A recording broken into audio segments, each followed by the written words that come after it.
ప్రశ్న జవాబులకు ముందు కొన్ని విషయాలు నేను మీ అందరి ప్రార్థనలో మా అమ్మను జ్ఞాపకం చేసుకోండి అని ఒక మాట మీతో మనస్ఫూర్తిగా అడుగుతున్నాను. దయచేసి మా అమ్మకు ఆరోగ్యం బాగలేదు. ఆమె చాలా వీక్ అయ్యారు. నేను చిన్నప్పటి నుంచి మా నాన్నను చూడలేదు. నాకు తండ్రి లేడు. మా అమ్మే నన్ను పెంచింది. ఆమె నాకు తల్లి, ఆమె తండ్రి. సో నేను 11వ తారీఖు రావాలి అమెరికా నుండి. కానీ మా అమ్మకు బాగలేదని తెలిసి నేను 5వ తారీఖే వచ్చేసాను. 4వ తారీఖు బయలుదేరి 4వ తారీఖే వచ్చేసాను. సో మా ఇంటికి ఉన్న పెద్ద దిక్కు ఆమె మాత్రమే. ఆమె బాగా ఇప్పుడు వీక్గా ఉంది. సో ఆమె కోసం మీరు ప్రార్థన చేస్తే మీ ప్రార్థనలను బట్టి ప్రభు నా పట్ల కొంచెం ఫేవర్ చూపిస్తాడు అని అనుకుంటున్నాను. ఇంకో విషయం ఏంటంటే, ఇప్పుడు చెప్తుంటే గుర్తొస్తుంది నాకు, జేమ్స్ గారు అప్పుడెప్పుడు ఫోన్ చేశారు అని. నాకు అది గుర్తు కూడా లేదు. అయితే నేను ఎవరైనా పిలిస్తే రానంత పెద్దోడేం కాదు, అస్సలు కాదు. మీరు నా నంబరు మీకు ఎలా వచ్చింది అని తెలుసుకోవడం కోసమే ఆ ప్రశ్నలు వేస్తాను. ఎందుకంటే ఇంతకుముందు జేమ్స్ గారు చెప్పినట్లు కొంతమంది మన మిత్రులు ఫోన్ చేసి బాగా వాయించేస్తూ ఉంటారు నన్ను. ఇంకా అందుకని ముందే అడుగుతాను, అసలు ఏంటి, ఎవరు మీరు, మీకు ఎలా అని. కొంతమంది క్రైస్తవ పేర్లు పెట్టుకుని ఒకసారి పరిచయం అయిన తర్వాత మళ్ళీ వాయిస్తారు. అందుకని అడిగాను, అంతేకాని అడుగుంటాను, అంతకుమించి ఏమీ లేదు. అయితే నాకు జేమ్స్ గారికి నేను అభినందనలు తెలియజేయాలనుకుంటున్నాను ఈ ప్రశ్న జవాబులకు వెళ్ళడానికి ముందు. ఏంటంటే ఆయన పడిన శ్రమ, ఆయన మీదకి వచ్చిన అలిగేషన్స్, ఆ అలిగేషన్స్ వచ్చిన సమయంలో ఎవరైనా సరే సాధారణంగా కృంగిపోతారు, పరిచర్య నుంచి తప్పుకుంటారు. కృంగిపోయి పరిచర్య నుంచి తప్పించుకుని దేవునితో కంప్లైంట్ చేస్తారు, ఎందుకు నాకు ఇది చేశావు అని. కానీ ఈ మార్గం గుండా వెళ్ళినప్పుడు చట్టపరంగా ఆ మార్గం, చట్టము అనేటటువంటి మార్గంలో చాలా కష్టం ఉంటుంది, చాలా ఓపిక కావాలి. అందులో అగ్నిలో పుటము వేసి తీయబడినట్లుగా క్లీన్ చిట్టుతో బయటకు వచ్చాడు. దానికోసం నేను ప్రభువును అభినందిస్తూ, ప్రభువును నిజంగా కృతజ్ఞత చెప్పాను. నేను ఒకరోజు తల వంచి ప్రార్థన చేశాను. ఆయన ఫోన్ చేసి చెప్పాడు, అన్న నా కేసు మొత్తం అయిపోయింది, నాలో ఏ తప్పు లేదు అని కేసులో రాసి మరి నాకు ఇచ్చారు జడ్జి వారు అని చెప్పినప్పుడు నేను ఆ నిమిషమే ఆయనకు ఫోన్ పెట్టేసిన తర్వాత నేను ప్రార్థన చేశాను. Thank you very much lord. ప్రభువా, నువ్వు ఒక మంచి సాక్ష్యంతో మా సోదరుడిని కట్టు, ఒక మంచి సాక్ష్యంతో ఇంకా బలమైన పరిచర్య కోసం ముందుకు తీసుకెళ్ళు అన్నట్లు ప్రార్థన చేశాను. నాకు జేమ్స్ గారంటే చాలా అభిమానం. ఆయన పిలిచాడు అన్న ఒకే ఒక కారణం చేతనే మొన్న రాజమండ్రికి కూడా నేను వచ్చాను. యాక్చువల్గా నేను ఈ మీటింగ్కి రావటానికి కర్నూలులో ఉన్న చలం అండ్ సుజాత వాళ్ళు నాకు చెప్పారు, ఆ మాట నిజమే. కానీ దానికంటే ఎక్కువగా నేను ఇష్టపడి వచ్చాను. ఒకరు చెప్పినందుకు ఏదో కాదు, నేనే ఇష్టపడి వచ్చాను. నాకు ఇష్టం. ఏంటి ఆ ఇష్టం అని అంటే, జేమ్స్ గారు చేసే పరిచర్యలు అంటే ఇష్టం. జేమ్స్ గారు ఉన్నట్లు మాట్లాడతారు కాబట్టి ఇష్టం. జేమ్స్ గారితో కలిసి నడవాలి అన్న ఆలోచన ఉంది. కలిసి నడిచే క్రమంలో కొన్ని విషయాలు నేను నేర్చుకోవాలి, కొన్ని విషయాలు ఆయన నేర్చుకుంటాడు. అలాంటి అవకాశం నాకు ఇమ్మని ప్రభువుని అడుగుతున్నాను. కాబట్టి ఇష్టపూర్వకంగా వచ్చాను. మా అమ్మ బాగా ఉంటే రేపు కూడా ఉంటాను. ఇప్పుడే కాదు, ఎప్పుడు పిలిచినా వస్తాను. జేమ్స్ గారితో ఉన్నవారు, జేమ్స్ గారితో కలిసి పరిచర్య చేస్తున్న వాళ్ళు ఎవరైనా సరే నా నంబర్ జేమ్స్ గారు ఇస్తారు, తీసుకొని జస్ట్ కాల్ చేయండి. నేను రాకపోతే అడగండి, నేను ఎప్పుడైనా వస్తాను. నేను అన్యాక్సెసిబుల్ ఏమీ కాదు. నేను సాధారణమైన మనిషిని, సాధారణంగా నేను తిరుగుతూ ఉంటాను. నేను ఒక్కనే వస్తాను ఎప్పుడు వచ్చినా. నాకు ముందు ఒక 10 మంది, వెనకలో 10 మంది ఉండరు. నేను ఒక్కనే వస్తాను, నేను ఒక్కనే డ్రైవ్ చేసుకొని వస్తాను. నాకు రాజమండ్రిలో ఇల్లుంది, అక్కడ ఉంటాను, చుట్టుపక్కల అన్నీ తిరుగుతూ ఉంటాను. So I'm very free, more like you. మీతో కలిసి కూర్చోవటం, మీతో కలిసి భోజనం చేయటం, మీతో కలిసి మాట్లాడటం నాకు ఇష్టం. సో మీకు ఏదైనా ప్రశ్నలు ఉంటే, ఇప్పుడు ప్రశ్న జవాబులు అన్నారు కాబట్టి మీరు ఇది అడగచ్చో లేదో, ఇలా మాట్లాడచ్చో లేదో అన్న ఆలోచన లేకుండా మనసులో ఉన్నది ఉన్నట్లు అడిగేసేయండి. ఒకవేళ అడగటం కాదు, ఇన్ని కడిగేద్దాం అని అనుకున్నా కడిగేయండి. నేను రెడీ, దానికైనా రెడీ, దీనికైనా ready. Over to you brother. Thank you sir. మీరు ఫస్ట్ నువ్వు ఆ సార్ ఆపేసి, లాస్ట్ టైం కూడా చెప్పినా నీకు, నేను ఈయన డిబేట్లో కూడా మాటి మాటికి సార్ సార్ అంటుంటే నువ్వు సార్ అనుకున్నాను, చాలా దూరం ఉంటుంది అన్నాను. ఏం నీకంటే పెద్దోడిగా అన్న అంటే అయిపోలా అని కూడా చెప్పా, ఇంకా నువ్వు సార్ అంటున్నావు. లేదు సార్, అందరినీ నేను అన్నాను కదా. లేదు సార్ అన్న అంటే సార్ అన్న, అన్న సారు, సారు ఇవన్నీ మనకెందుకు, కరెక్ట్గా అన్నాను. ఓకేనా, మీరు మాతో జర్నీ చేయడం కదన్నా, మేమే మీతో జర్నీ కోరుకుంటున్నాం అన్నాం, మా ఫ్యూచర్ అంతా. ఎందుకంటే మేము మీరు ఎంతో గొప్పగా వాడబడుతున్న, ఇంత సాధారణంగా ఉండడం మేము చూసి మేము చాలా చాలా చోట్ల మీకోసం విన్నప్పటి నుండి మీతో జర్నీ మేము ఎప్పటి నుంచో కోరుకుంటున్నామన్నా. ఇదే కాదు, మాకు ప్రతి ఏడాది మీరు రావాలి, మీరు మాకు మాట ఇక్కడే ఇవ్వాలి. ప్రతి ఏడాది కాదు, ప్రతి నెల మేము యూత్ మీటింగ్ కండక్ట్ చేస్తాం, ఖచ్చితంగా రావాలి. Any time for you. Thank you అన్న. ఐ థింక్ డైరెక్ట్గా ఇంకా మీరు మాకు ఒక స్వేచ్ఛనిచ్చారు, కడిగేమని కూడా. కడిగేయండి. ఓకే సార్, ఓకే అన్న. అయితే మొట్టమొదటిగా మా ప్రశ్న ఏంటంటే అన్న, ఇప్పుడు దేవుడు మానవులందరినీ ఒకేలా సృజించాడు. అయితే ఈరోజు మన ఇండియాలో, ప్రాముఖ్యంగా మన భారతదేశంలో ఇన్ని కులాలు, ఇన్ని మతాలు, ఇవన్నీ పుట్టుకొచ్చి మనకు కనబడుతున్నాయి. మనుషుల మధ్య వ్యత్యాసాలు, అసలు వీటన్నిటికీ మూలం బైబిల్ అయితే ఏం చెప్పట్లేదు. కానీ దేవునికి ప్రతినిధులుగా, దేవుని కుమారులుగా మనల్ని చేస్తే, ఇప్పుడు మన భారతదేశంలో ఉన్న కొన్ని మత గ్రంథాలు, ఆ మత గ్రంథాల్లో ఉన్న ఈ వర్ణ వ్యవస్థ కావచ్చు, ఈ కుల వివక్ష, దీనివల్ల చాలా వర్గాలకు సంబంధించిన వారు చాలామంది బాధపడ్డారు. అసలు వీటి వల్ల ఉపయోగం ఉందా, లేదంటే ఇవి ఇలానే కొనసాగితే మన భారతదేశం యొక్క పరిస్థితి ఏంటి, దీనికి క్రిస్టియానిటీ తరపున మనం ఎలా స్పందించాలి, దీని మూలాల కోసం మాకు కొంచెం తెలియజేయండి. Excellent question. ఈరోజు సాయంకాలం నేను దేవుని రాజ్యం, మిషనరీ ఉద్యమం గురించి మాట్లాడబోతున్నాను. మిషనరీ ఉద్యమంలో ఈ మీరు అడిగిన ప్రశ్నకు కూలంకషంగా, అంటే చాలా లోతుగా కొన్ని విషయాలను తీసుకుని మాట్లాడే ప్రయత్నం చేస్తాను. అక్కడ మీకు విశాలమైనటువంటి ఒక దృక్పథం, విశాలమైనటువంటి దేవుని రాజ్యానికి సంబంధించినటువంటి ఒక వైఖరి మీకు వచ్చే విధంగా ఆ సెషన్ ఉండబోతోంది. కాబట్టి చాలా క్రిస్ప్గా, అంటే తక్కువ సమయంలోనే ఈ ప్రశ్నకు సమాధానం చెప్తాను. భారతదేశం మాత్రమే కాదు, ఎక్కడెక్కడ మతం ఉంటుందో అక్కడక్కడ విభజన ఉంటుంది. అది క్రైస్తవ మతమైనా సరే. మళ్ళీ చెప్పనా, ఎక్కడెక్కడ మతం విస్తరిస్తుందో అక్కడక్కడ విభజన ఉంటుంది. ఎందుకు అనంటే మతం మానవ కల్పితం, మతం మానవ నిర్మితమైన, మానవ కల్పితమైన ఒక వ్యవస్థ. మతాలు ప్రజల మధ్యలో చిచ్చు పెడతాయి. మతాలు ప్రజలను ఒకరికంటే తక్కువగా చూసే ప్రయత్నం చేస్తాయి. మతం అనేది ఒక విగ్రహం, మతం అనేది ఒక విగ్రహం. అది క్రైస్తవ మతమైనా సరే, డినామినేషనల్ రూపంలో, శాఖ రూపంలో ఉండే విగ్రహం. ఆ విగ్రహం ఎదుటి మనిషిని మనిషిగా గుర్తించటానికి, నా శాఖలో లేకపోతే, నా బాటలో లేకపోతే ఆ మనిషి మనిషే కాదు, ఆ మనిషిని నేను ప్రేమించక్కర్లేదు, ఆ మనిషిని నేను దూరం ఉంచాలి అన్నటువంటి వ్యవస్థ మత వ్యవస్థ. ఆ మత వ్యవస్థ భారతదేశంలో మాత్రమే కాదు, ప్రపంచ యావత్తూ ఉంది.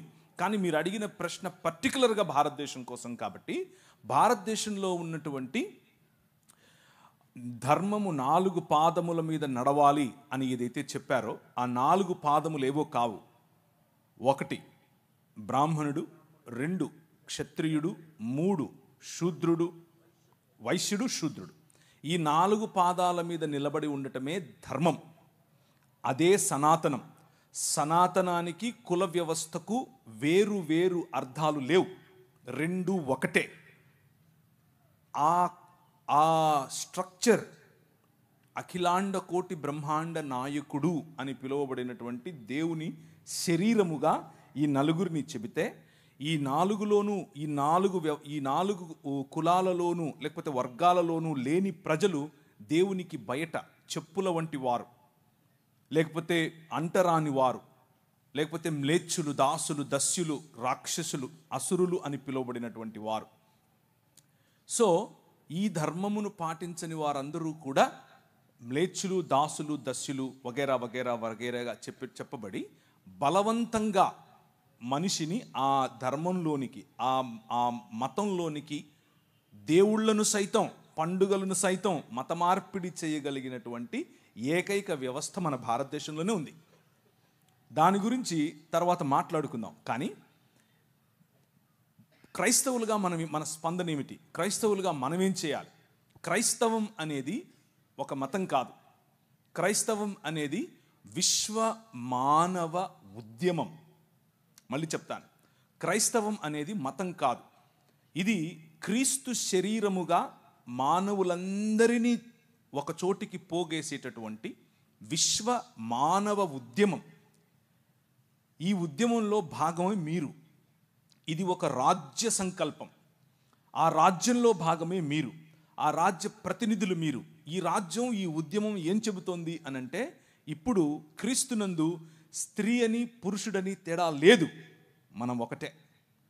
ఇప్పుడు ఈ రాజులో యూదుడని గ్రీకు దేశస్థుడని తేడా లేదు, మనం ఒకటే. ఇప్పుడు ఈ రాజులో బానిస అని లేకపోతే రాజని తేడా లేదు, యజమాని బానిస అన్న తేడా లేదు. అందరూ అన్ని రకాల తోళ్ళు, నల్లవారైనా తెల్లవారైనా, బ్రౌన్గా ఉన్నా, ఎల్లో కలర్లో ఉన్నా, ఎర్రగా ఉన్నా, ఎలాంటి వారైనా సరే దేవుని స్వరూపము, దేవుని పోలిక చొప్పున చేయబడ్డారు. ఇది సువార్తలో మొట్టమొదటి భాగం. ఇది గుర్తు చేయటమే సువార్త. మనిషిని మనిషిగా చూడటమే సువార్త. మనిషిని మనిషిగా ఆలింగనం చేసుకోవటమే సువార్త. ఈ మార్గం, ఇది ఎలా చేయాలి ఈ సువార్తను అనంటే, తండ్రి కుమార పరిశుద్ధాత్మలుగా ఒక్క దేవుడుగా ఉన్నటువంటి మన దేవుడు అనేకమైనటువంటి ప్రజలను పోగేసి ఒకే శరీరముగా వారిని ఆహ్వానించటం, ఒకే కుటుంబంగా బ్రతకటం, ఇది క్రైస్తవ సువార్త. ఇది ఎలా సాధ్యం అనంటే, ప్రభు అయిన యేసు క్రీస్తు ఒక మనిషిగా ఎలా బ్రతకాలో, ఒక మనిషి పాపరహితుడై, ఒక మనిషి మతరహితుడై, ఒక మనిషి కులరహితుడై అందరి కోసం ఒకే సమానమైనటువంటి పంక్తి భోజనం కూర్చోపెట్టి వారితో మాట్లాడుతూ చెప్పిన మాట ఏమిటి అంటే, అంధకార సంబంధమైన దురాత్మ సమూహములను జయించిన తర్వాత, వాటికి ముళ్ళుగా ఉన్నటువంటి మరణాన్ని జయించిన తర్వాత, నేను ఏ మార్గాన్ని అయితే చూపిస్తున్నానో, ప్రేమ, క్షమ, పంచి ఇవ్వటం, అందరి కోసం పాటుపడటం, ఇలాంటి ఒక సమాజాన్ని నేను నిర్మిస్తాను. ఆ సమాజమే మీరు. ఈ సమాజం కేవలం ఈ సమాజం మాత్రమే ఈ సమాజానికి చెందని వారి కోసం ఉనికిలో ఉంది. మళ్ళీ చెప్పనా? కేవలం ఈ సమాజం మాత్రమే ఈ సమాజములో సభ్యులు కాని వారి కోసం ఉనికిలో ఉంది. అది ఈ సమాజానికి ఉన్నటువంటి విశిష్టత. అది విశ్వ మానవ సమాజానికి ఉన్నటువంటి విశిష్టత. అది క్రీస్తు శరీరానికి ఉన్నటువంటి విశిష్టత. కాకపోతే మనకున్నటువంటి సమస్య ఏమిటి అని అంటే, ఈ విశాలమైన దర్శనాన్ని మర్చిపోయి ఇది కూడా ఒక మతమైంది. ఇందులో కూడా శాఖలు ఏర్పరచుకున్నారు. ఇందులో కూడా నేను గొప్ప, నువ్వు తగ్గు అన్నటువంటి ఆలోచనలు తెచ్చుకున్నారు. ఇందులో కూడా నువ్వు స్త్రీ, నేను పురుషుడు అన్న ఆలోచనలు అరువు తెచ్చుకున్నారు. ఎక్కడి నుంచి? చుట్టుపక్కల ఉన్నటువంటి భావజాలాల నుంచి. కానీ మిషనరీలు మనకు నేర్పినటువంటి, మన ముందు నడిచిన మన తల్లిదండ్రులు మనకు నేర్పిన బాట ఇది కాదు. మనకు నేర్పిన బాట, మనందరము ఒకటే, మనందరము ఒక్క తండ్రి పిల్లలం. ఈ సమాజం ఐక్యంగా, భారతదేశం ఐక్యంగా ముందుకెళ్ళాలి అనంటే హోప్ అనేది కేవలము ఈ భావజాలంలో మాత్రమే ఉంది. సాయంకాలం మరింత ఎక్కువగా దాని గురించి మాట్లాడదాం. థ్యాంక్ యూ అన్న.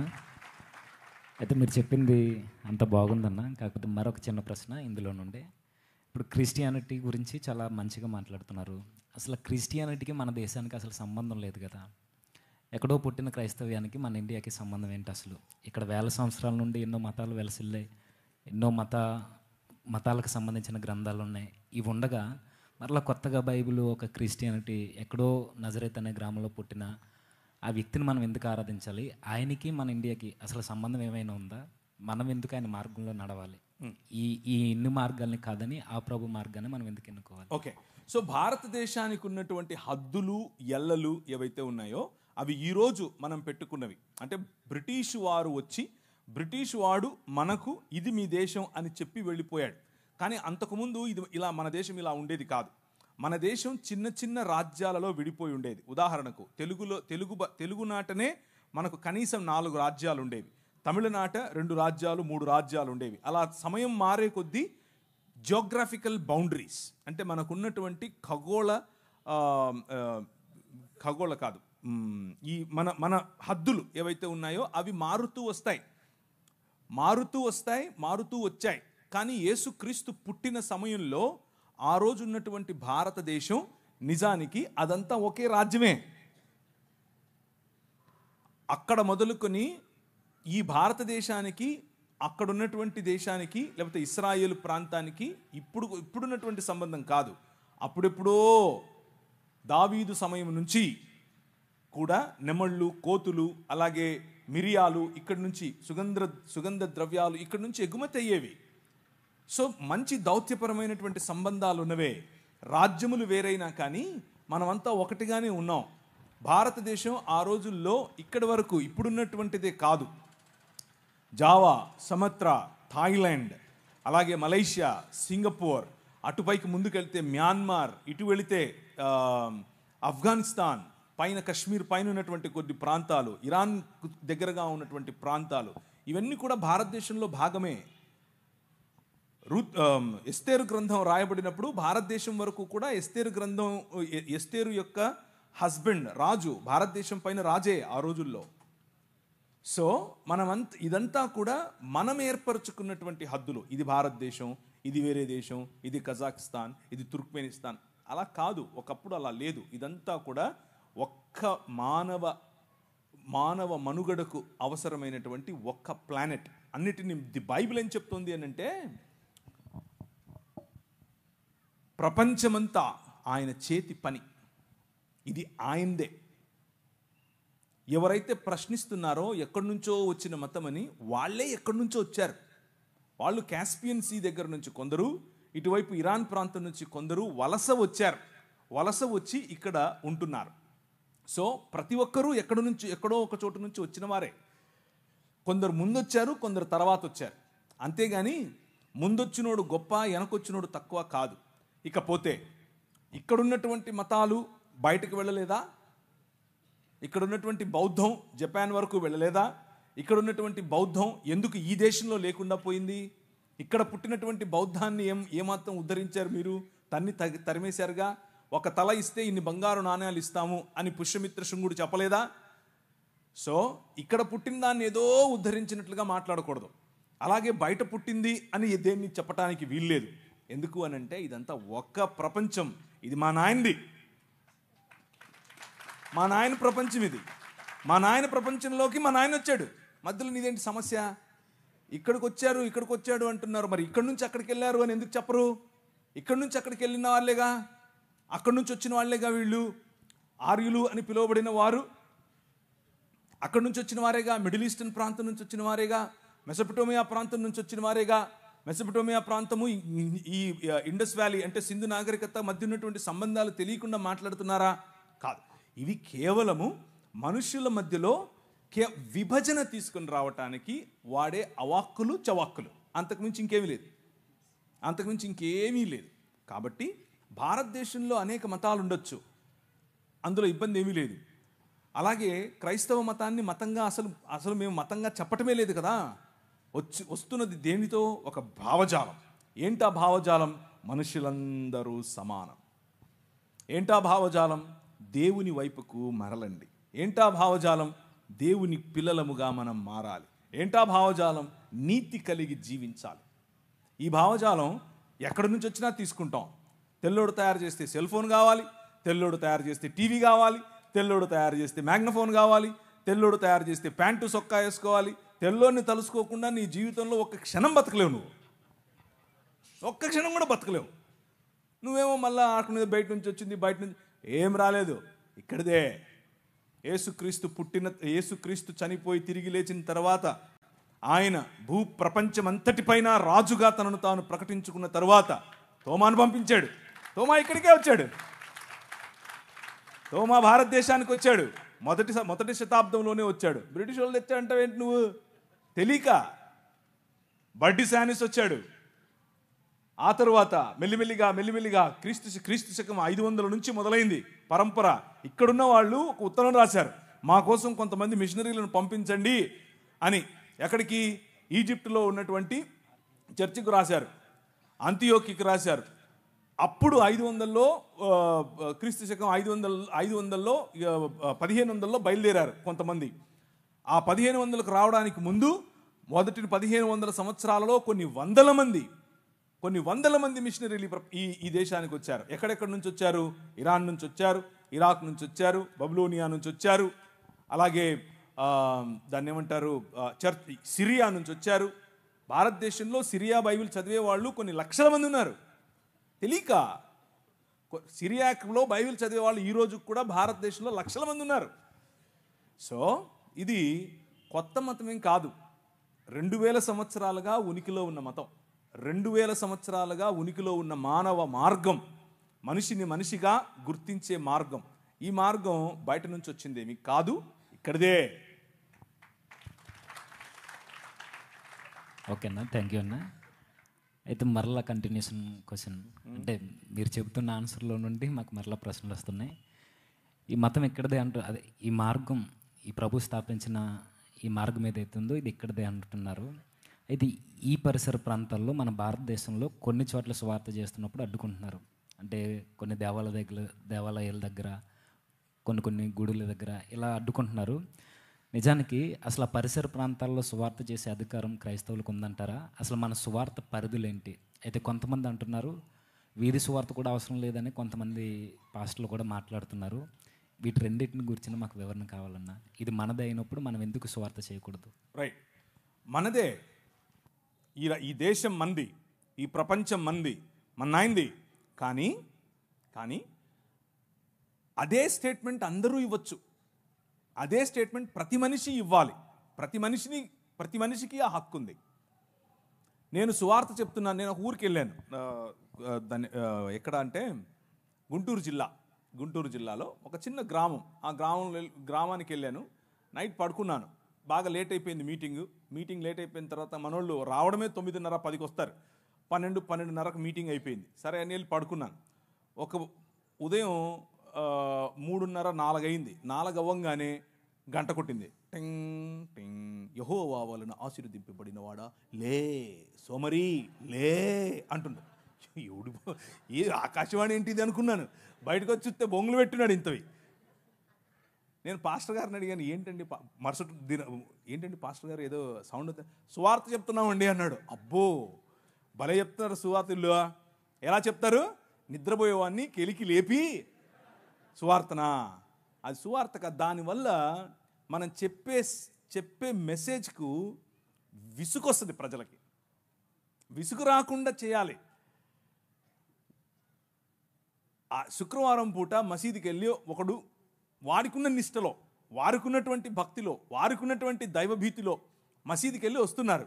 నువ్వు ఆ మసీదు కాన్ని నిలబడుకొని అస్సలాము అలైకుం సాహబ్ ఏలో అని చెప్పి వాడికి ఇచ్చావనుకో, ఏమంటాడు? 4 వేస్తాడు.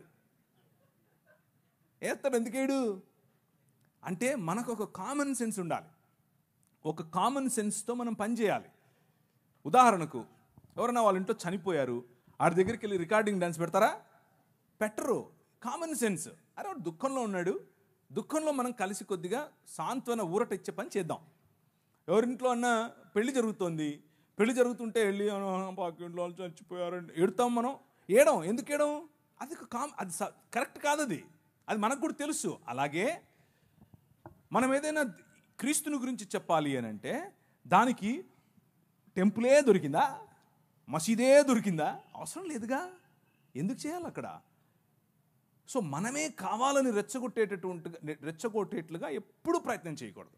ఇది మనది కాబట్టి నా ఇష్టం వచ్చినట్టు తిరుగుతాను అని చేయకూడదు. స్వేచ్ఛ అనంటే విచ్చలవిడితనం కాదు, యథేచ్ఛవర్తన కాదు. స్వేచ్ఛ అంటే అవతలి వ్యక్తి మూడేంటి, అవతలి వ్యక్తి ఎలా ఉన్నాడు, అవతలి వ్యక్తి ఎలా స్పందిస్తాడు, అవతలి వ్యక్తితో నేను ఏం చెప్పాలి, ఎప్పుడు పంచుకోవాలి అని సమయాన్ని చూసి ఆ సమయంలో మంచి స్నేహభావంతో గౌరవప్రదంగా ఆయనకు క్రీస్తును పరిచయం చేయాలి. వీధి సువార్త చేయాలి, చేయండి, తప్పేమీ లేదు. కానీ వీధి సువార్త పేరిట గొడవలు పెట్టుకోవద్దు. మొన్న కొందరు వెళ్ళారు, క్రైస్ట్ గాస్పెల్ టీం, సంచులు వేసుకుని తెల్ల బట్టలు వేసుకుని పోయినారు. పోతే అక్కడ వాళ్ళు అడ్డుకున్నారు. వాళ్ళు కొట్టనీకి వస్తే ఈడు కొట్టనీకి వెళ్తున్నాడు, ఆడు తిడితే ఈడు తిడుతున్నాడు. ఏం చెప్తున్నావు నువ్వు? ఏ పని అయితే చేయటానికి వెళ్ళావో దానికి కరెక్ట్గా ఆపోజిట్ చేస్తున్నావు నువ్వు. అవసరమా? లేదు. ఎదగాలి, ఆలోచన స్థాయిలో పైకి రావాలి. మాధ్యమాలను ఉపయోగించండి. మీరు చేస్తున్నటువంటి ఈ మాధ్యమ పరిచర్య ఎక్సలెంట్. మొన్న జరిగిన ఆ డిస్కషన్ 7 లక్షల మంది చూశారు. అందరూ క్రైస్తవులే చూసింటారా? No no.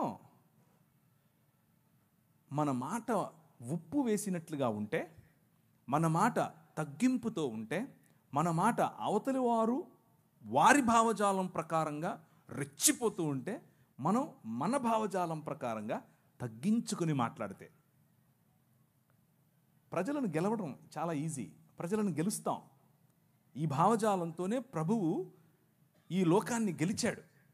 మనం అలాంటి భావజాలంతోనే సువార్త చేయాలి. సో సువార్త చేయండి, ఇది మన దేశం, కానీ సమయస్ఫూర్తి కలిగి చేయండి.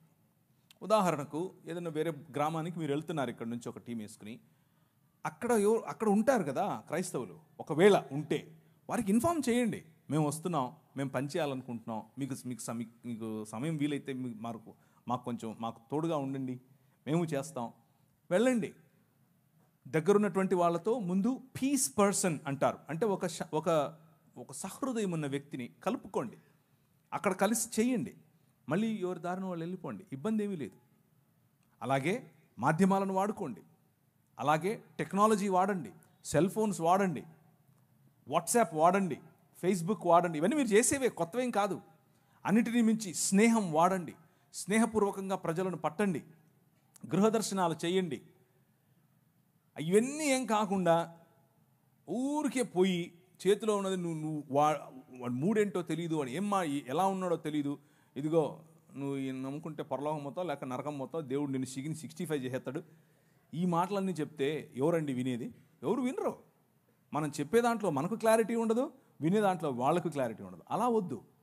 ఒక స్ట్రక్చర్డ్ వేలో, ఒక పద్ధతిగా గనక మనం చేస్తే మనం చాలామందిని గెలవచ్చు. సో నా ఆన్సర్ ఏంటంటే, ఇది మన దేశం, కానీ సమయస్ఫూర్తితో ప్రజలను ఆకర్షించే విధంగా, ఆకట్టుకునే విధంగా సువార్త పరిచర్యను చేయండి.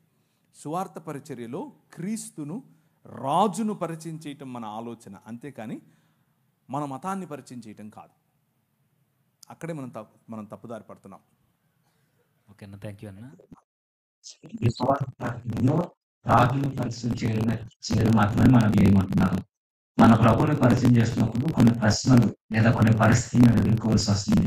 ఈ వీధి సువార్త చేస్తున్నప్పుడు కానీ, బయట వీధి జరుగుతున్నప్పుడు కానీ, అయితే గురువుల ప్రస్తావన ఎలానే వచ్చింది కాబట్టి సువార్త ప్రకటనలో మాకు ఎదురవుతున్న పరిస్థితులు ఏంటంటే, మీరు మీటింగ్లు పెడితే మేము వస్తున్నాం, మీరు ఏదైనా మీకు సంబంధించిన కేకులు ఏమైనా ఇస్తే మేము తింటున్నాం, వాటినప్పుడు మేము విగ్రహాలకు అర్పించింది పెట్టినప్పుడు మీరు ఎందుకు తినట్లేదు? ఈ ప్రశ్న ఎక్కువగా క్రైస్తవులు మేము ఎదుర్కోవడం జరుగుతుందన్న. ఇది దీని మీద డిబేట్ కూడా జరిగింది. మీరు వచ్చారు, అయితే ఆ రోజు మరి సమయం ఒకవేళ అక్కడున్న పరిస్థితులను బట్టి మీరేమీ మాట్లాడలేదు. తర్వాత మీరు చేసిన వీడియో కూడా క్రైస్తవ ప్రపంచాన్ని చాలా ఆదరించింది. ఈ రోజు కూడా సభాముఖంగా ఇలాంటి ప్రశ్నలు మాకు ఎదురవుతున్నప్పుడు మేము ఎలా స్పందించాలి? అసలు విగ్రహాలు పెట్టింది వాళ్ళు పెడుతున్నప్పుడు మేము తిని ఇప్పుడు వాళ్ళకి సువార్త చెప్పాలా, లేదంటే ఆ పరిస్థితుల్లో మేము ఎలా యుక్తిగా నడుచుకోవాలి?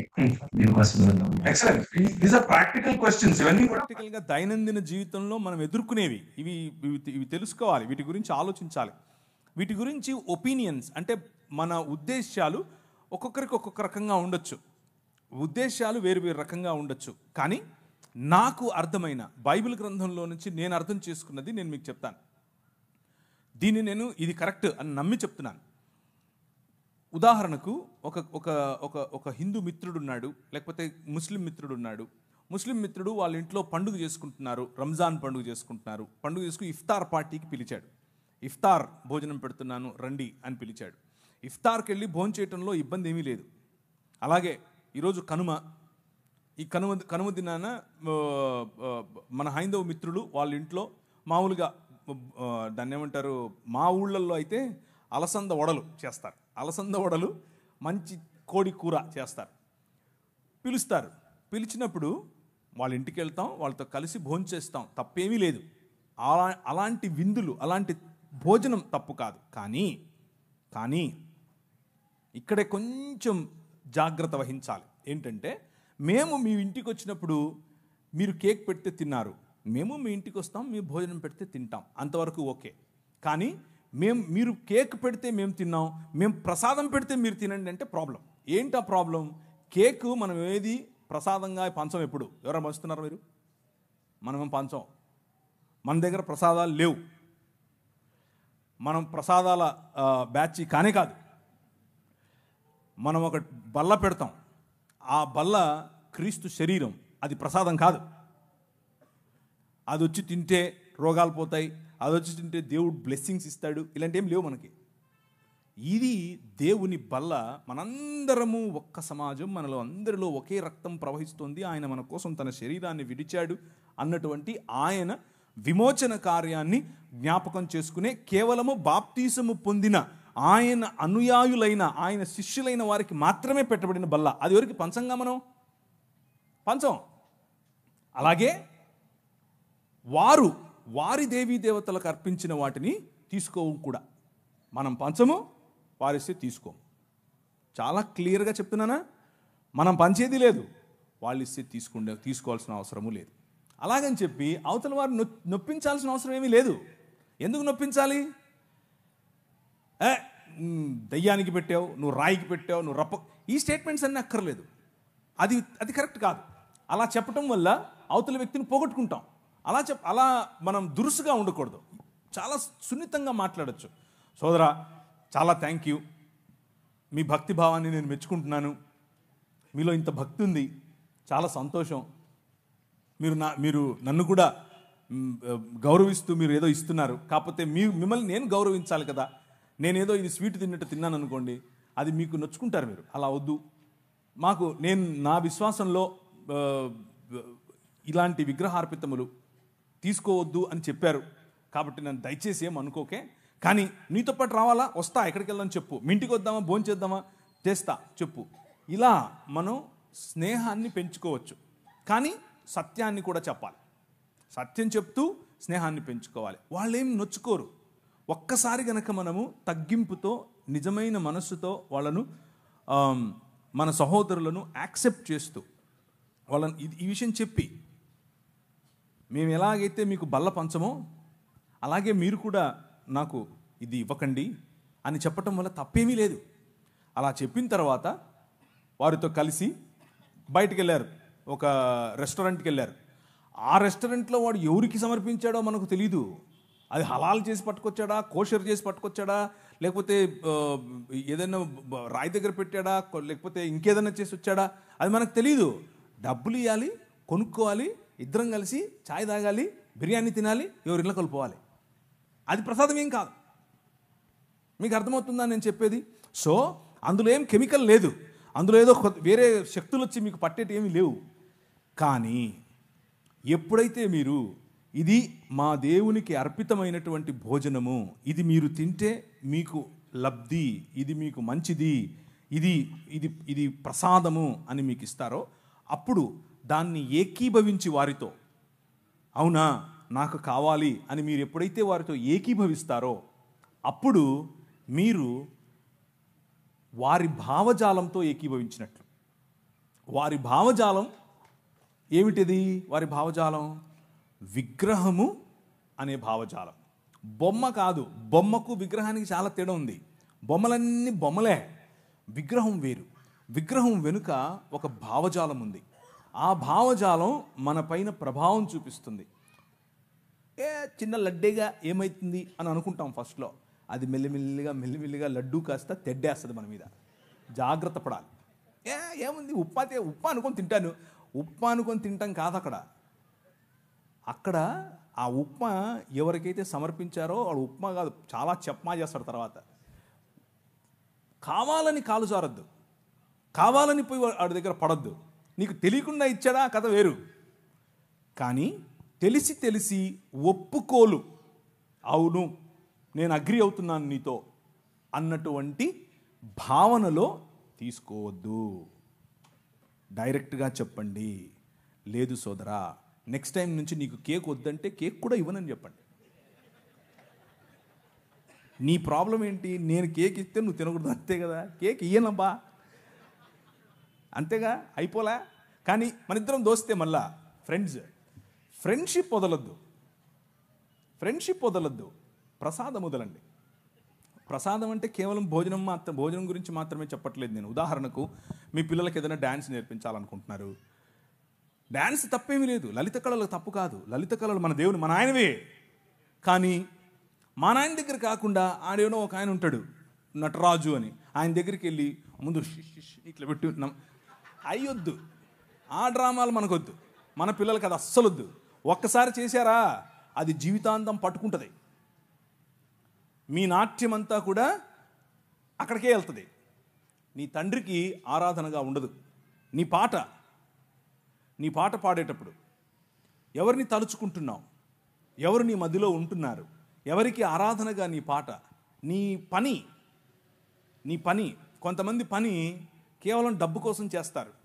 ఆ డబ్బు మీకు విగ్రహం. కేవలం ప్రసాదం దగ్గర, ఉప్మా దగ్గర అది అక్కడ ఆగకండి. ఇది చాలా పెద్ద కాన్సెప్ట్. కొంతమందికి కులం ఒక విగ్రహం. దాని కిందనే బతుకుతూ ఉంటారు. పెళ్లి చేయాలంటే కులం కావాలి, భోజనం చేయాలంటే కులం కావాలి, ఎవరి దగ్గరికైనా వెళ్ళాలంటే కులం కావాలి. అసలు మనోడా కాదా అదొక విగ్రహం. విగ్రహార్పితం నువ్వు యాక్చువల్గా అప్పుడు. సో విగ్రహం అనేది నిన్ను మనిషి స్థాయి నుంచి తగ్గిస్తుంది, పశు స్థాయిగా మారుస్తుంది. మెల్లిమెల్లిగా దాని భావజాలం నీ పైన పట్టి పీడిస్తుంది. సో సే నో, వద్దు అని చెప్పండి. నేనైతే అలాగే చెప్తాను, నాకు ఏ సిగ్గు లేదు ఈ విషయంలో. కానీ వద్దని చెప్పి నేను పోగొట్టుకున్న ఫ్రెండ్ లేడు, ఎవ్వరు లేరు. నొప్పించాల్సిన అవసరం లేదు. ఇదొక భ్రమ. ఏంటా భ్రమ అంటే, వద్దు అని చెప్తే అవతలోడు నొచ్చుకుంటాడండి. ఏం నొచ్చుకోడు, ఆడు నొచ్చుకుంటాడో లేదో తెలియదు, కానీ నువ్వు నొచ్చుకుంటున్నావు ముందు. అది నీ సమస్య. ఆనెస్టీ అంటే ఉన్నది ఉన్నట్లుగా నిజాయితీగా ప్రజల ముందు నిన్ను నువ్వు కనబరుచుకోవటం తప్పు కాదు, అది మంచిది. ప్రజలు అప్రిషియేట్ చేస్తారు. ఒకసారి ఏంటబ్బా ఆయన ఇలా చేస్తున్నాడు అని అనుకోవచ్చేమో, కానీ తరువాత నీ సత్ప్రవర్తన ఏమాత్రము వ్యత్యాసం లేకుండా నువ్వు ఆ వ్యక్తిని క్రైస్తవ భావంతో నువ్వు ఎప్పుడైతే దగ్గరికి తీసుకుంటావో అన్నీ అర్థమవుతాయి ఆయనకి. ఓకే ఇది ఆయన నిష్ట. ఒక ఆయన వచ్చాడు నా పైన, బాస్. అప్పట్లో నేను ఒక కంపెనీలో పనిచేసేవాడిని. ఆయన బ్రాహ్మణోత్తముడు. అమెరికా వెళ్ళాం మేము ఇద్దరం కలిసి. కాదు ప్రవీణ్ గారు మీరు అని మొదలెట్టాడు. ఇక్కడే రామచంద్రాపురం అనుకుంటాను. ప్రవీణ్ గారు మీరు ఏంటండి మీరు అని 1-2 సార్లు నన్ను కొంచెం గెలికాడు.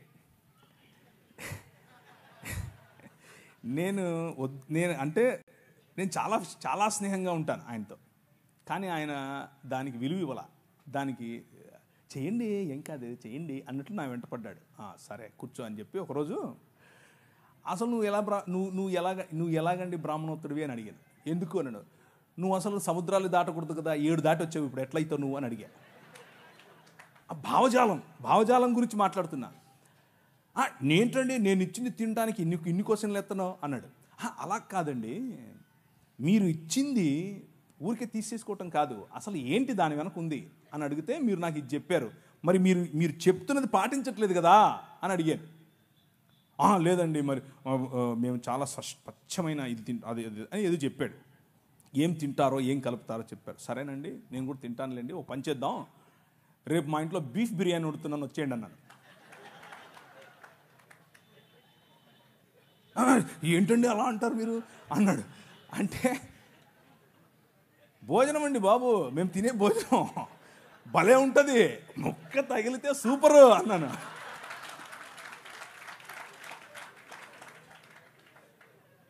మీరు ఏ విధంగా ఇది తినడానికి జంకుతున్నారో మీ నిష్టలో ఇది తినకూడదు అన్నది మీ భావన, తినరు. అలాగే మా నిష్టలో అది తినకూడదు అన్నది భావన, దాన్ని అర్థం చేసుకోండి. అంతేగాని పద్దానికి వచ్చి మీరు ఇలా క్వశ్చన్ చేస్తే నేను కూడా క్వశ్చన్ చేయాల్సి వస్తుందని చెప్పాను. బీఫ్ బిర్యానీ సూపర్ ఉంటుంది, దోశ వేసి పెడతా అన్నాను. బీఫ్ వండి దోశ బీఫ్ ఏంటండి ఆ కాంబినేషన్ ఏంటండి? నేను అన్నాను భలే ఉంటుందండి బాబు, మీకు తెలియదు, సూపర్ ఉంటుంది. ఇంకా మా ఊళ్ళల్లో సంగటి చేస్తారన్నాను. సంగటి ఆయనకి తెలియదు, అర్థం కావట్లేదు ఆయనకి, సంగటి ఏంటి అంటున్నాడు. అంటే కడపకు రండి ఒకసారి, బీఫ్ వేసుకుని సంగటి వండుకుని దాంట్లో నెయ్యి పోసి తింటే సప్పా సూపర్. ఆయన తట్టుకోలేక చెవులు మూసుకెళ్ళిపోయాడు. టచ్లోనే ఉన్నాడు, ఇంకా ఫ్రెండే, కానీ అర్థం చేసుకున్నాడు. ఆయన నన్ను పెస్టర్ చేయటం, నన్ను ఒత్తటం, నన్ను కావాలని ఒత్తేది నేను ఒత్తితే ఎలా ఉంటుందో అర్థం చేసుకుని ఆపేశాడు. సో ఫ్రెండ్షిప్ మంచిది, ప్రజలను కోల్పోవద్దు, కానీ నీ విశ్వాసం అంతకంటే ముఖ్యం. నీ విశ్వాసం అంతకంటే ముఖ్యం. నువ్వు రోడ్డు మీద నిలబడి సువార్త చెప్పటం ఎంత ముఖ్యమో, నీ ఫ్రెండ్ దగ్గర నిలబడుకొని నేను ఈ క్రీస్తును మాత్రమే అనుసరిస్తాను అని చెప్పటం అంతే ముఖ్యం. నువ్వు వాడిచ్చిందల్లా తీసుకొని తింటే నువ్వు అది చెప్పటం లేదని అర్థం, నీ సాక్ష్యం లేదని అర్థం. సో ఒకరిని గెలవటం కోసం అబద్ధం చెప్పక్కర్లేదు, సత్యం చెబుతూనే గెలవచ్చు. ఆ ప్రయత్నం చేయండి, ఉపయోగపడుతుంది. థ్యాంక్ యూ అన్న. కంటిన్యూషన్ అన్నమాట. దేని వల్ల ఇక్కడ వరకు క్రైస్తవేత్తలని ఎలా డీల్ చేయాలని చెప్పండి, మీరు క్రిస్టియానిటీలో వాళ్ళని ఎలా డీల్ చేయాలో మాకు తెలియాలి. ప్రశ్న ఏంటంటే, ప్రార్థన ప్రతిదాన్ని పవిత్రపరుస్తుందని, దేవుడే సృష్టిలో ఉన్న ప్రతి పదార్థాన్ని మనకి ఇచ్చాడని, నువ్వు ప్రార్థన చేసుకున్న విగ్రహాలు కల్పించుకుని మరి తింటే తప్పేంటి, ప్రార్థన పవిత్రపరుస్తుంది కదా అంటే ప్రార్థనకి అంత శక్తి లేదా? విగ్రహాలు పెట్టిన దాన్ని పవిత్రపరచలేదా? ఎందుకు తినకూడదు? దేవుడు పవిత్రపరిచిన ప్రతిదీ ప్రార్థన చేసుకుని తినేమన్నారు కదా. అంటే క్రిస్టియానిటీలోనే కొన్ని ప్రశ్నలు మాకు నిలబడుతున్నాయి. అసలు ఇది ఎంతవరకు వస్తుంది? ప్రార్థన చేస్తే ప్రతి వస్తువు పవిత్రపరచబడుతుందా? ప్రార్థన చేసుకుని విగ్రహాలు పెట్టి తినేసాను.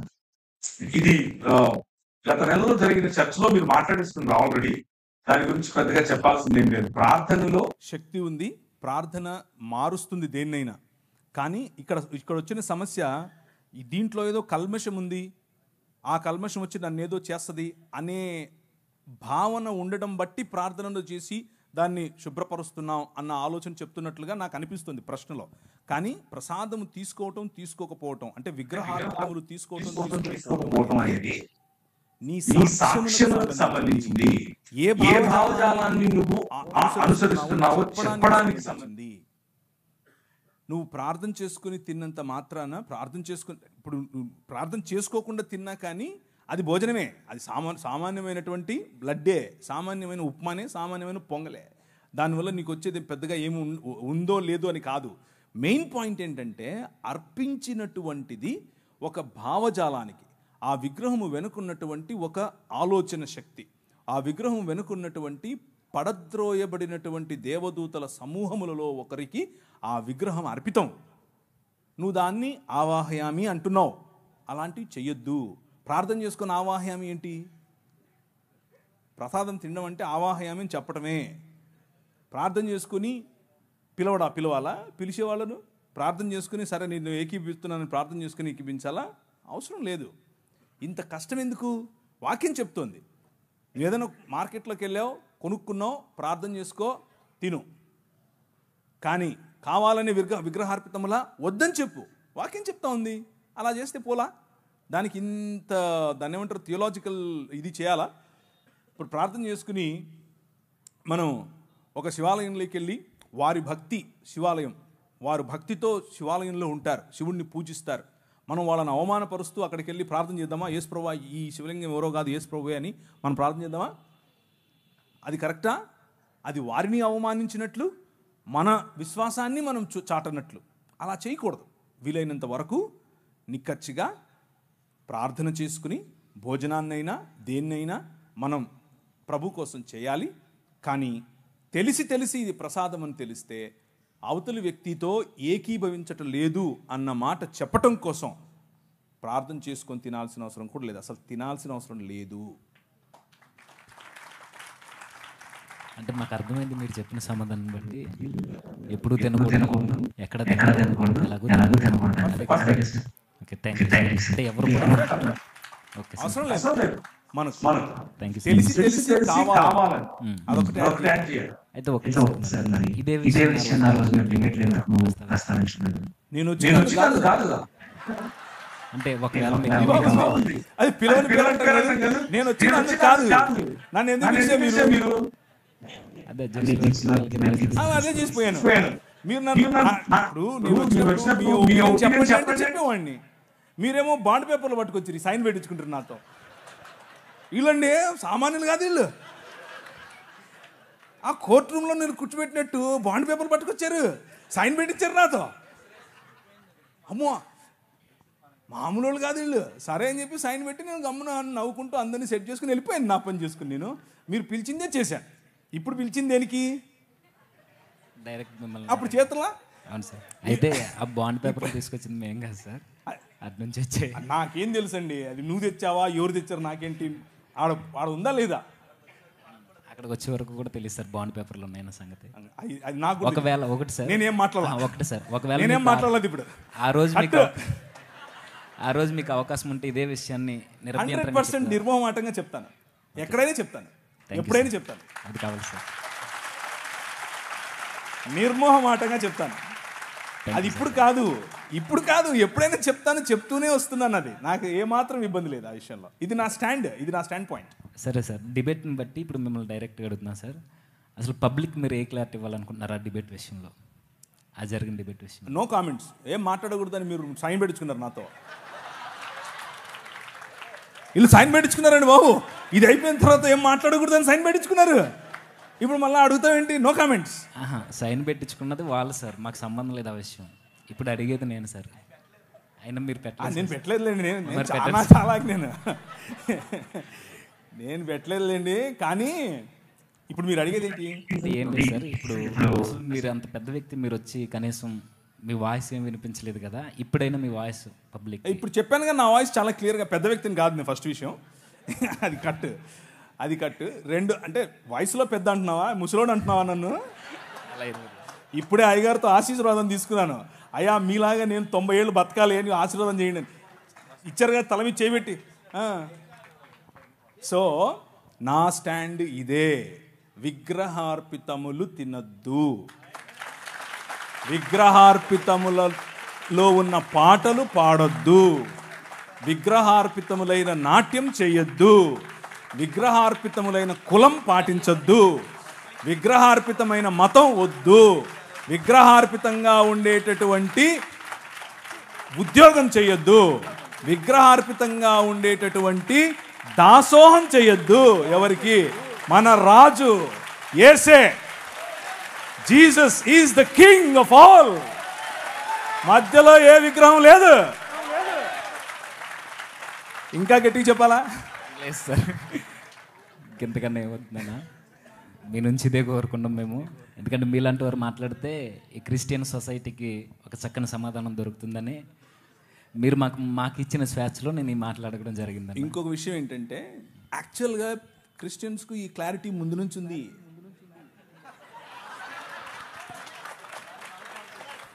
లేదని మీరు అనుకుని నేను తప్పు చెప్పానా సార్? ముందు నుంచి ఉంది, ఇది అందరికీ తెలిసింది. లేదు అని మీరు అనుకుని దాని మీద చర్చ చేసి మళ్ళా ఉందని తెలిసి మళ్ళా లేదని చెప్పి ఇప్పుడు నాతో చెప్పిస్తున్నారు. మీరు చెప్పండి, తినచ్చా తినద్దా? తెలుసా వాళ్ళకు? మళ్ళీ మీరు క్రిస్టియానిటీలో క్లారిటీ ఇవ్వాల్సిన అవసరం ఈ విషయానికి లేనేలేదు. ఎందుకు అనంటే అందరికీ తెలుసు. కానీ వాళ్ళ స్ట్రగుల్ ఏంటంటే, యాక్చువల్ ప్రశ్న ఏంటంటే, నాకు తినాలని లేదు కానీ ఎలా నేను అవతలి వాడికి చెప్పాలి, ఎలా అవతలి వ్యక్తిని నేను పోగొట్టుకోకుండా ఆ వ్యక్తితో స్నేహం కంటిన్యూ చేస్తూ ఇది తినకుండా ఉండాలి, ఎలా సాధ్యపడుతుంది అనేదే కన్ఫ్యూజన్. తినకూడదు అనేది తెలీదా మనకు? అందరికీ తెలుసు. సో పద్ధతి ఎలా అనేది నేను మీకు క్లారిటీ ఇచ్చాను. మనిషిని పోగొట్టుకోవద్దు, స్నేహాన్ని పోగొట్టుకోవద్దు, కానీ సున్నితంగా ఇది కాదండి, నా భావజాలంలో నేను నమ్ముతున్నటువంటి దేవుడు నా నిష్టలో ఇది చెయ్యొద్దని చెప్పాడు అని చెప్పటమే. ఓకే అన్న, థ్యాంక్ యూ అన్న. అయితే పబ్లిక్కి చిన్న క్లారిటీ, అసలు బాండ్ పేపర్ల గురించి మాకు తెలియదు అక్కడ వరకు వచ్చేంత వరకు. 100 నోట్స్ వచ్చి అక్కడికి వచ్చిన తర్వాత ఈ షరతులు ఉన్నాయని అక్కడ సైన్ పెట్టేంత వరకు కూడా మాకు తెలియదు.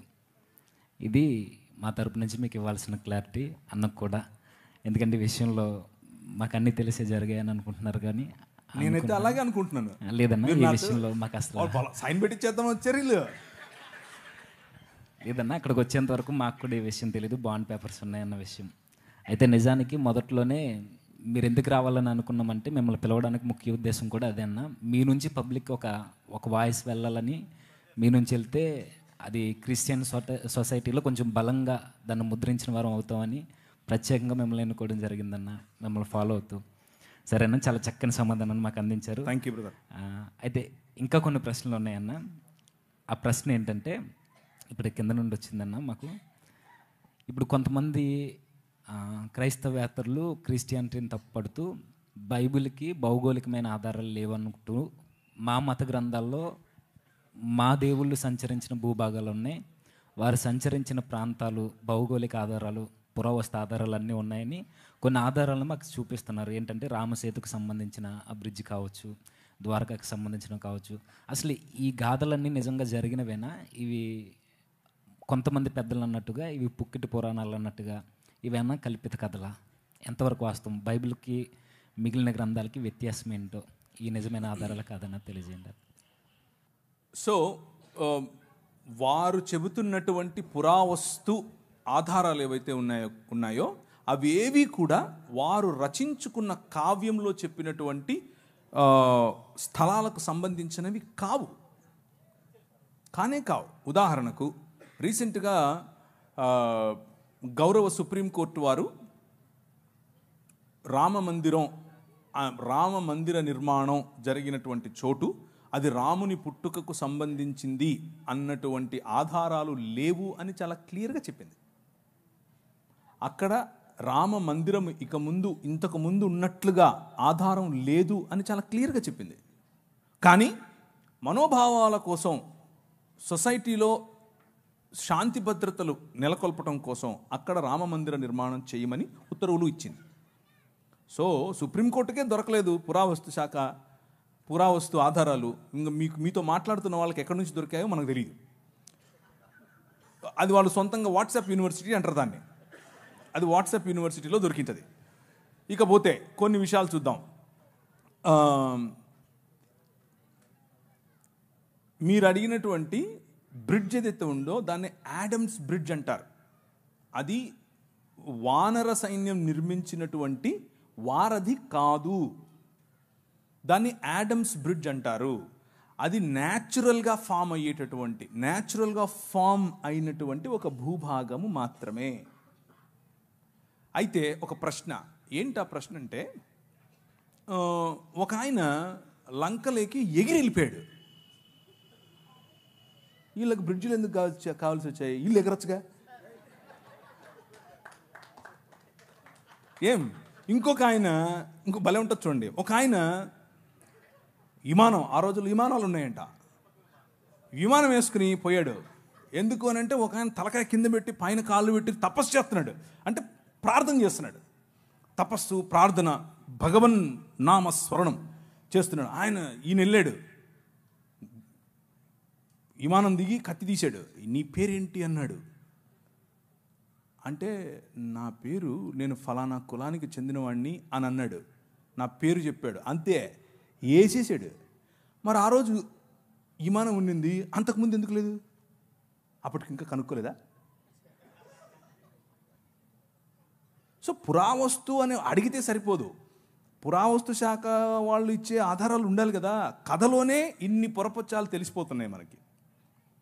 విమానం ముందు, ఇప్పుడు అక్కడ యుద్ధం అంతా అయిపోయిన తర్వాత వారధి మీద వచ్చారా? లేదు, విమానంలోనే వచ్చారు, పుష్పక విమానంలో వచ్చారు. అంతకుముందు ఎందుకు లేదు అది? ఇట్లాంటి ప్రశ్నలు చాలా అవుతాయండి ఇంకా. సో అదే వారద అవసరం లేదు. ఈ మాటలు ఏవైతే చెప్తున్నారో ఇవి తరువాత లేటరల్ డెవలప్మెంట్స్ అంటారు వీటిని. అంటే తరువాత డెవలప్ చేసుకున్నటువంటి ఆధారాలు, తరువాత డెవలప్ చేసుకున్నటువంటి కాన్సెప్ట్స్. సో అవి నాకు అర్థమైనంతలో, నేను రికార్డెడ్గా చెప్తున్నాను, నేను చదివినంతలో పుల్లెల రామకృష్ణుడు గారు రాసినటువంటి, వారు తర్జుమా చేసినటువంటి వాల్మీకి రామాయణం నేను చదివాను. అది కూడా దేనికి చదివాను అంటే, మన హిందూ మిత్రులు కొంతమంది వారు వేసే ప్రశ్నలకు సమాధానం చెప్పడం కోసం అదే పనిగా కూర్చొని అన్ని కాండాలు క్షుణ్ణంగా అర్థం చేసుకుంటూ లైన్ బై లైన్ అండర్లైన్ చేసుకుంటూ చదివాను. కానీ అందులో వారు ప్రస్తావించినటువంటి స్థలాలు కానీ, వారు ప్రస్తావించినటువంటి మనుషులు కానీ, వారు ప్రస్తావించినటువంటి కోటలు కానీ, వారు ప్రస్తావించినటువంటి భారతంలో కూడా వారు ప్రస్తావించినటువంటి ఇళ్ళు కానీ ఏదీ ఇప్పుడు మనకు లభ్యంగా లేదు, ఏదీ మనకు అందుబాటులో లేదు. ఒకవేళ ఉంటే ఆర్కియాలజికల్ సొసైటీ ఆఫ్ ఇండియా అని ఒక వెబ్సైట్ ఉంది. అది భారతదేశ పన్ను, మనమందరం పన్ను కడతాం, భారతదేశ గవర్నమెంట్ వాళ్ళు ఆ వెబ్సైట్ పెట్టారు. అందులో తప్పకుండా ఉంటుంది. లేదు, బౌద్ధానికి ఉంది, జైనానికి ఉంది, క్రైస్తవానికి ఉంది. అశోకుడు జీవించిన కాలంలో శిలాఫలకాలు పెట్టాడు. అందులో అరమైక్ భాష ఉంది, అందులో తమిళ భాష ఉంది, అందులో పాలి ధమ్మలిపి ఉంది. సంస్కృతం లేదు, హిందీ లేదు, ఏం లేదు. సో ఇది ఈ పురావస్తు శాఖకు సంబంధించినటువంటి ఆధారాలు. ఉదాహరణకు లిపి, ఉదాహరణకు శిల, ఉదాహరణకు శిలా శాసనములు, ఉదాహరణకు మందిరములు, ఇలాంటివేవి కూడా వాళ్ళు చెప్తున్నట్లుగా లక్షల సంవత్సరాల క్రితం ఉన్నాయి, ఏమీ లేవు. అదంతా బూటకం. కొద్దిగా ఎప్పటి నుంచి మొదలైంది ఈ ఆధారాలు దొరకటం అని అంటే, క్రీస్తు శకం 2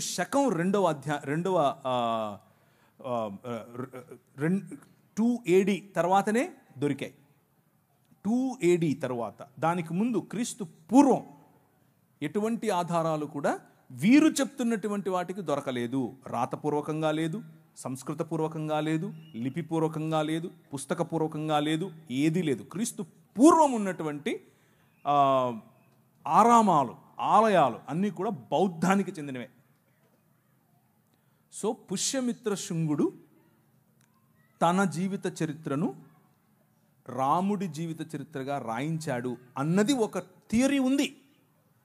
అది కూడా అయ్యుండే అవకాశం ఉంది అని అంటున్నారు. అంతేగాని కొత్తగా ఇప్పుడు వచ్చి అప్పుడెప్పుడో లక్షల సంవత్సరాల క్రితం నుంచి మేము ఉన్నాం అని అంటే, దానికి పురావస్తు శాఖకు సంబంధించినటువంటి ఆధారాలు లేవు.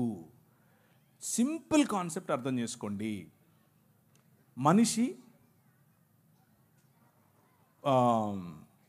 వనవాసిగా ఉండి, ఆ తరువాత మెల్లిమెల్లిగా రాతి యుగం, ఆ తర్వాత మెల్లిమెల్లిగా లోహయుగం, అంటే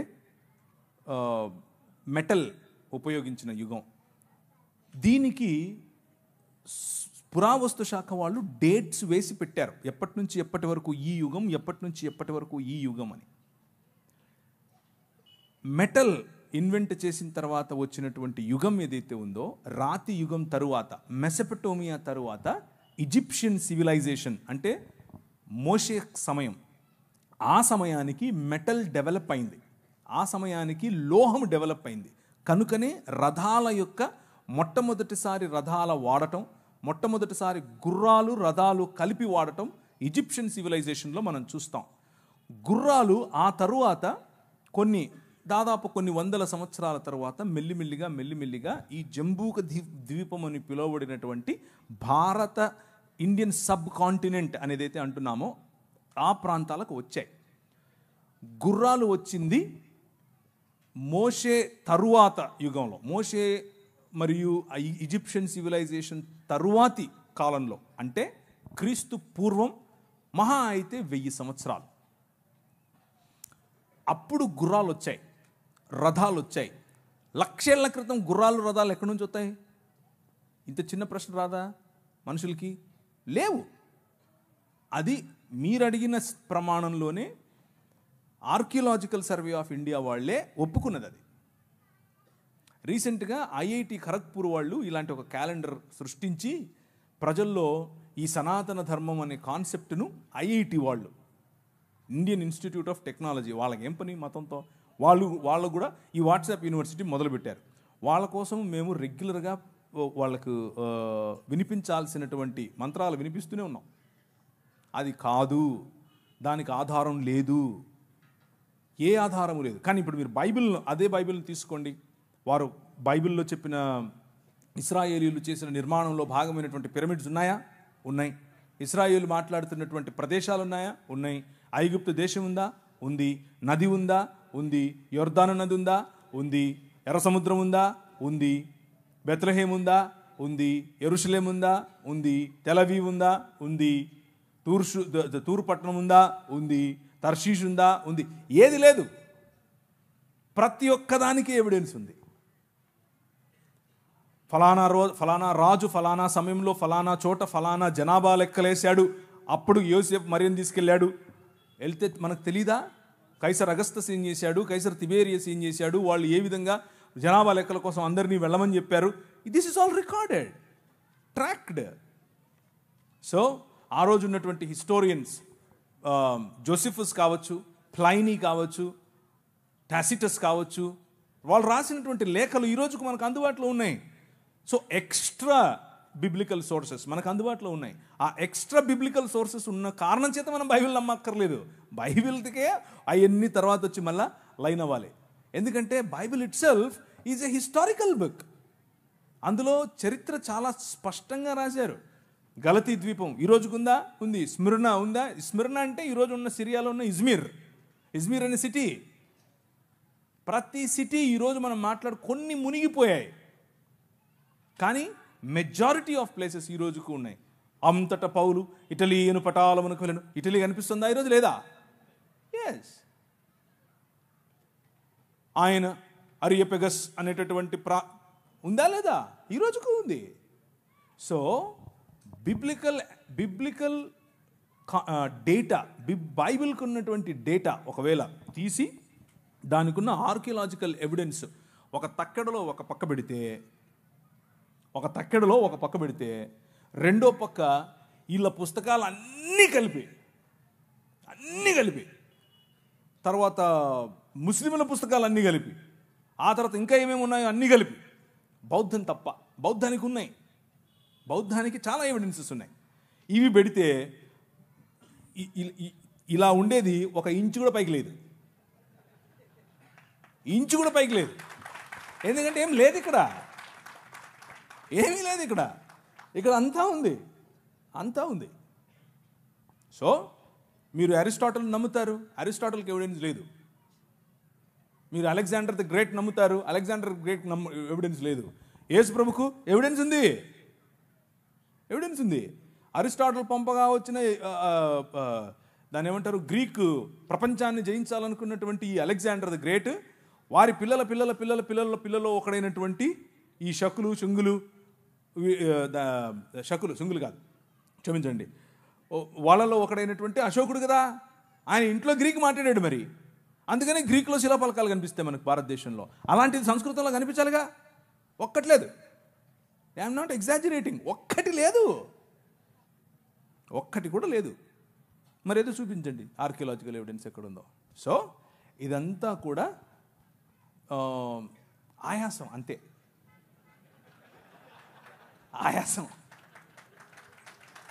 ఆయాసం తప్ప ఏమీ లేదు. ఎందుకంటే ఇక్కడ సబ్జెక్ట్ ఉంది, అక్కడ ఏమీ లేదు కాబట్టి ఆయాసపడాలి. నీకు అని చెప్పాలి. అవతలుడు ఏం అనక ముందే మనమే అనేసామనుకో, అవతలుడు ఏమండు కదా అని.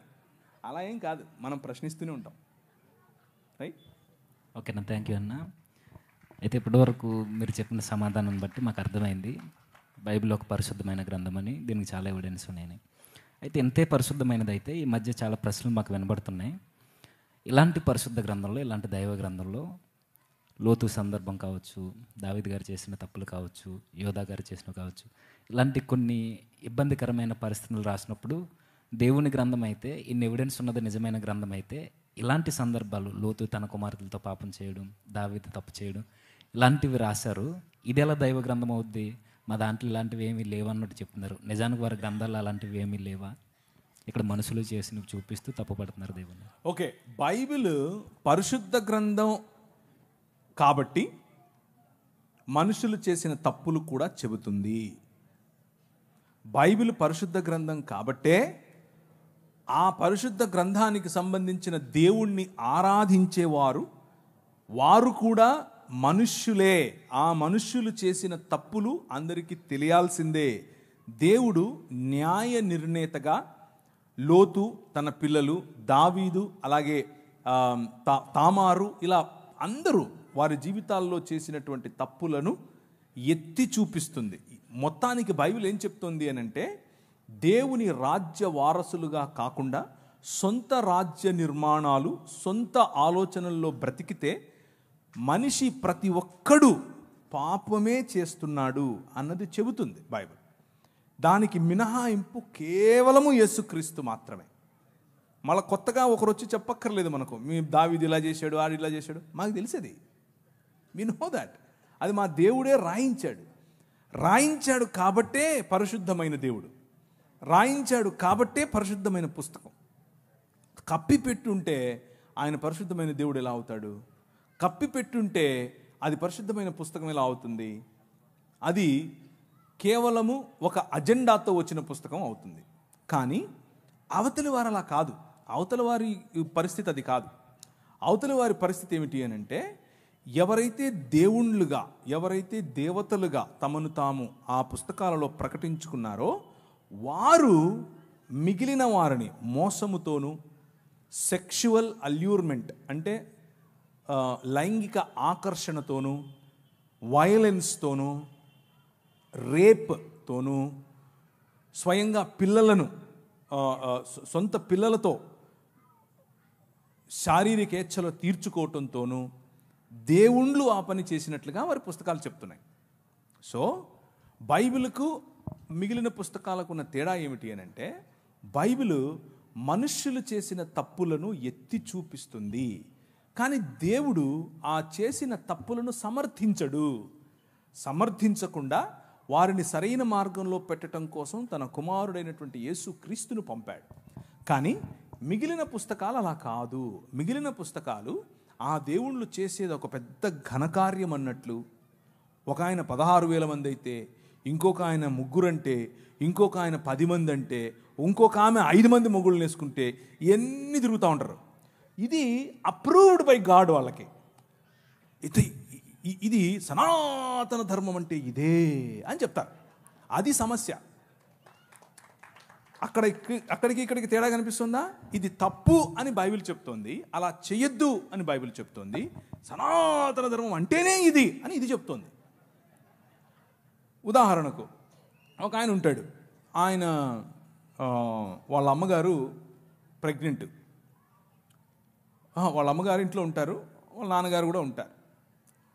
ఏదో చక్కగా మంచి మంచి మురిపెం మంచి ఫ్యామిలీ.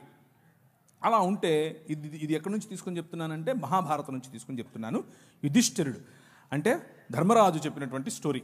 ధర్మరాజుకు మరియు గంగాపుత్రుడైనటువంటి భీష్మాచారికి మధ్య జరుగుతున్నటువంటి కాన్వర్జేషన్. అందులో నారదముని గారు కూడా ఉన్నారు.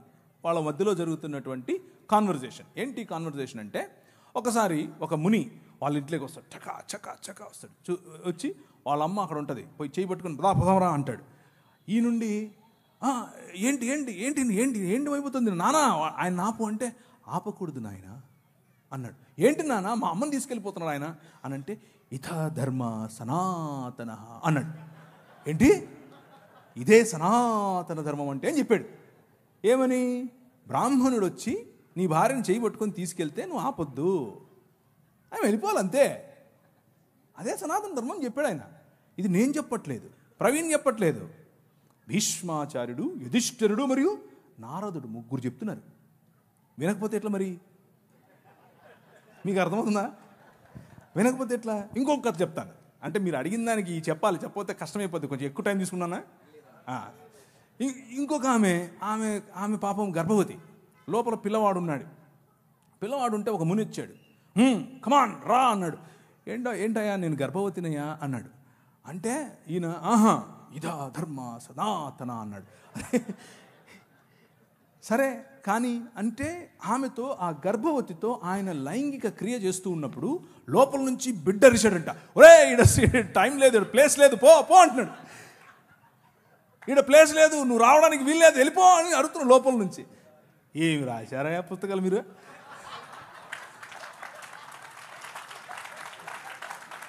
మీరు వచ్చి బైబిల్ని అడుగుతారా? ఏమన్నా ఉందా ఇది? అంటే ఎంత అన్సైంటిఫిక్ చూడండి. లోపల ఉన్న పిండం అరుస్తే కూడా తెలుసుకోలేనంతోడిని తీసుకొచ్చి నువ్వు పుస్తకాలు రాసుకొని ఇది సనాతన ధర్మం అని చెప్తావు మాకు. కాబట్టి Bible is a matchless book. Matchless. No science, no mythology, no Quran, no Gita, no anything can stand in front of Bible. Bible ఎదురుగా ఏది నిలబడలేదు. అంత గొప్పది బైబిల్. అది కేవలం ఊరికి స్టేట్మెంట్ కోసం చెప్తున్నాను అనుకోవద్దు. 24 ఏళ్ళు చదివిన తర్వాత చెప్తున్నా. 24 ఏళ్ళ నా కఠోర పరిశ్రమలో నాకు తేలింది ఇది. దాన్ని కొట్టేది రాలేదు, ఇక రాదు. అది బైబిల్.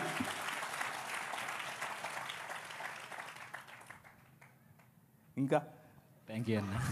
ఇంకేం లేవన్నా, నిజంగా మీ ఆన్సర్ చూసిన తర్వాత ఇంకేం అడగాలని లేదు నాకు. Thank you very much. Thank you. You have been a great audience. మళ్ళీ త్వరగానే కలుద్దాం. కాకపోతే లాస్ట్లో ఇంకో చిన్న మాట చెప్పి నేను ముగిస్తాను. దయచేసి ఇప్పుడు నేను చెప్పిన మాటలు, ఇప్పుడు నేను ఇచ్చిన స్టేట్మెంట్స్ ఇవేవి కూడా అవతలి వారిని నొప్పించడం కోసం కాదు, అవతలి వారిని పోగొట్టుకోవటం కోసం కాదు, అవతలి వారి కంటే నేను గొప్ప అని చెప్పుకోవటం కోసం కాదు. బైబిల్ మీద బురద చల్లితే అలా చల్లకండి, అది కరెక్ట్ కాదు. ఒకవేళ బురద చల్లాలనుకుంటే ఇదిగో మీ భావజాలంలో చాలా బురద చల్లే అవకాశం ఉంది అని చెప్పటం కోసం మాత్రమే. అలాగే విన్న మీరు ఈ కంటెంట్ తీసుకుని దొరికినోడు ప్రతి ఒక్కడిని ఇలా నీకు తెలుసా అని మొదలుపెట్టకండి. ఇలాగ ఉందటగా, అందుకు కాదు నేను చెప్పింది. డిస్క్లైమర్ ఇది. అలా చేయబాకండి, అది కరెక్ట్ కాదు. ఇది ఒకవేళ మనల్ని ప్రశ్నిస్తే తిరిగి ప్రశ్నించడం కోసం ఉపయోగపడేది మాత్రమే తప్ప కావాలని గోక్కుని అవతలి వాడికి ఏదో తలంబ్రాలేసి పంపిద్దాం అనేది చేయకండి. అలా చేయకూడదు. ఈ మధ్య క్రైస్తవ లోకంలో ఈ ఒరవడి పెరిగింది. అది చేయకూడదు. అది అది మనకు, మన పిల్లలకు, మన భవిష్యత్తుకు చాలా అపాయకరం. మన సమాజం ప్రేమ సమాజం, మన సమాజం క్షమా సమాజం, మన సమాజం తగ్గించుకునే సమాజం. మనం అలాగే ఉందాం, మన పిల్లలకు అదే నేర్పుదాం. అలా కాకుండా అతివాదంలోకి వెళ్ళామనుకోండి, అతివాదం మన పిల్లల భవిష్యత్తును నాశనం చేస్తుంది. మన దేశం, మన ప్రజలు, మన బంధువులు, మన తోటివారు, మన సొంతవారు, వారు హిందువులైనా, ముస్లిములైనా, క్రైస్తవులైనా, ఏ దేవుణ్ణి నమ్మని వాళ్ళైనా అందరూ మన వాళ్ళే. అందరినీ కలుపుకొని పోవాలి, అందరితో మంచిగా ఉండాలి. కాదు కూడదు అని కొద్దిగా వాళ్ళు అతిగా మాట్లాడితే వాళ్ళకి మంచి భోజనం చాలా నవ్వుతూనే పెట్టాలి, చక్కగా వడ్డించి పంపించాలి. Okay, thank you.